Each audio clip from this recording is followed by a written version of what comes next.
فرمایا ہے حسن اپنی بہن سے کہو کلثوم سے کہو کہ آج میں تمہارے گھر افطار کروں گا۔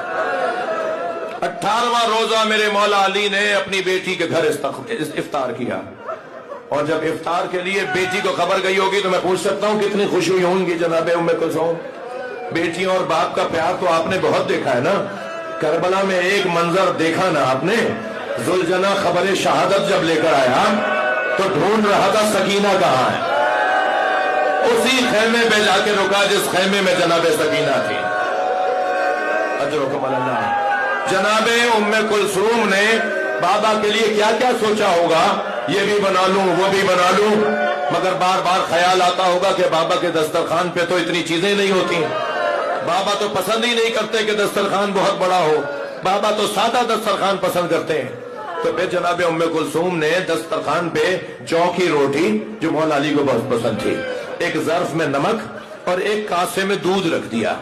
جب مولا علی آ کر بیٹھے نا، دسترخوان کو دیکھا، افطار کرنے جا رہے ہیں علی، تو میرے مولا نے دسترخوان کو دیکھ کر بی بی کلثوم کو دیکھا، فرمایا بیٹا تم نے بابا کو بھلا دیا، تمہارے بابا کے دسترخوان پہ تو اتنی چیزیں ہی نہیں ہوتی۔ کہ بابا کیا چیز رکھی ہے، میں نے کیا رکھا ہوا ہے؟ تو کہا نہیں اسے کم کرو، اسے کم کرو۔ تو جناب کلثوم فرماتی ہے کہ میں نے چاہا کہ نمک اٹھا لوں تاکہ بابا روٹی اور دودھ سے افطار کر لیں، تو فرمایا نہیں دودھ اٹھا لو، اس لیے کہ کوفے میں بہت یتیم بچے ہیں جنہیں پینے کو دودھ نہیں ہے۔ قربان جائیں علی پر۔ ساری رات میرے مولا عبادت میں مصروف رہے، اجرکم اللہ، ساری رات میرے مولا عبادت میں مصروف رہے، اور پھر جیسے ہی صبح صادق نمودار ہوئی تو صحن میں آ کر ایک ستارہ تلاش کیا، ستارہ نظر آیا تو کچھ بولے۔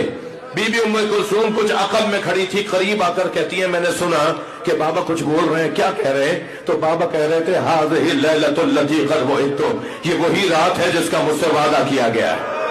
تو بی بی سے رہا نہیں گیا، بی بی نے فرمایا بابا کون سی رات ہے؟